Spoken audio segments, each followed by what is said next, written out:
अयोध्या जनपद में सामने आए नवजात शिशु प्रकरण में इलाज करने वाले डॉक्टर की ओर से अब और अधिक स्पष्ट पक्ष सामने आया है। डॉक्टर द्वारा लिखित बयान एवं मेडिकल रिकॉर्ड के अनुसार नवजात शिशु मृत अवस्था में स्टिल बर्थ में पाया गया। डॉक्टर ने साफ शब्दों में कहा कि शिशु के जन्म के समय उसमें कोई जीवन के स्पष्ट लक्षण मौजूद नहीं थे। डॉक्टर के मुताबिक सरिता देवी पत्नी विवेक कुमार चौहान और डिलीवरी से पहले ही अत्यंत जटिल हाई रिस्क डिलीवरी श्रेणी में थी। सभी आवश्यक चिकित्सीय सावधानियां और प्रोटोकॉल का पालन करते हुए डिलीवरी कराई गई। शिशु के जन्म के तुरंत बाद उसे जीवन देने वाले उद्देश्य से मेडिकल प्रोटोकॉल के अनुसार सभी आवश्यक प्रयास किए गए, लेकिन शिशु में कोई प्रतिक्रिया नहीं पाई गई। डॉक्टर ने यह स्पष्ट किया कि बच्चा मृत अवस्था में पैदा हुआ था। डिलीवरी पूरी तरह मानक मेडिकल गाइडलाइंस के तहत कराई गई। इलाज या डिलीवरी में किसी प्रकार की लापरवाही नहीं हुई है। स्थिति चिकित्सीय रूप से अत्यंत संवेदनशील और जटिल थी। डॉक्टर का कहना है कि कई बार गर्भावस्था और प्रसव के दौरान ऐसी जन्मजात जटिलताएं उत्पन्न हो जाती हैं जिसमें चिकित्सीय प्रयासों के बावजूद शिशु को बचाना संभव नहीं हो पाता है।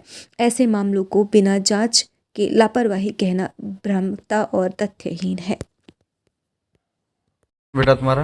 अनीता कुमारी। कहाँ काम करती हो? साहू मेडिकल। अच्छा, ये मामला विवेक कुमार का चौहान का, ये क्या मामला है इनका? जी, सरिता देवी हैं, इनकी पत्नी है विवेक कुमार की।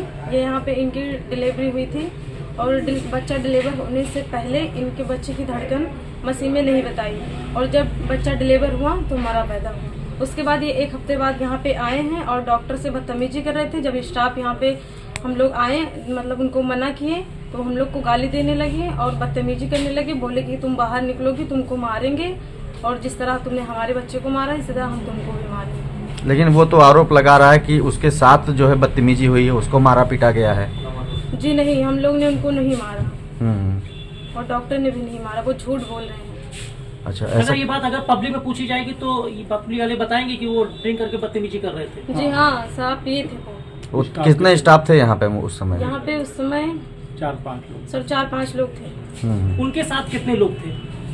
2-3 लोग। सर 2-3 लोग थे उनके साथ में। अच्छा, क्या वो भी ड्रिंक कर रखे थे? जी, ये वो यहाँ पे वो बैठे थे, वो ड्रिंक किए थे, बाकी उन लोगों का हम नहीं पता। चलो ठीक। हमारे यहाँ विवेक कुमार चौहान अपनी औरत को लेके आए, भर्ती किया और बच्चा अपने आप नॉर्मल हुआ, मरा हुआ। किसी ने कोई लापरवाही नहीं की। हमारे यहाँ बराबर प्रशिक्षित नर्स, दाई स्टाफ रहता है, मैं भी रहता हूँ, सर्जन रहते हैं और हरदम कोई ना कोई डॉक्टर रहता है। वो उस दिन ड्रिंक करके आए हुए थे, स्टाफ को गाली देने लगे, हमको भी गाली देने लगे और अंदर घुस के स्टाफ से बदतमीजी करने लगे।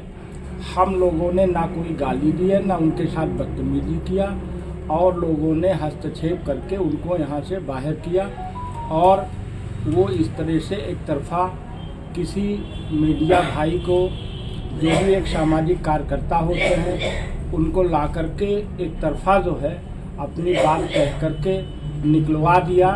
तो हमारे जो भी पत्रकार भाई हैं वो भी मेरे भाई हैं, सामाजिक कार्यकर्ता हैं जैसे हम लोग हैं, तो उनको हमारी भी बात सुन के निकालना चाहिए। और इस तरह किसी पुराने वृद्ध डॉक्टर को, स्टाफ को गाली दे करके ये गरीबों की सेवा कैसे की जाए, हम जानना चाहते हैं किस तरह सेवा करें। और हम इतना मिनिमम पैसा, रुदौली से फैज़ाबाद जो भी डॉक्टर हैं उनमें मैं सबसे, हमारा उद्देश्य है कम पैसे में सेवा करना, कम पैसे में सेवा करते हैं। पैसा रहे तो करते हैं, ना पैसा रहे तो भी करते हैं। किसी पत्रकार बंधु का, साधु संत का एक्सीडेंट हो, कोई बात हो, उसके लिए मैं निःशुल्क सेवा करता हूं। तो हमारी भी बात रखनी चाहिए। इस तरह से 70 साल की उम्र में हम कैसे किसी से अभद्र व्यवहार करेंगे? कभी किसी को सम्मान देने के अलावा हमने किसी पत्रकार को, किसी भी मरीज के साथ वाले को कभी हम लोग गाली देने का सपने में नहीं सोचते हैं। तो मेरी भी बात जनता के सामने रखनी चाहिए, ये मेरा पत्रकार बंधुओं से भी निवेदन है। और मैं उनका सम्मान करता हूँ। ये घटना ये जो है वो ये मान के चलें कि 17 हो गया, करीब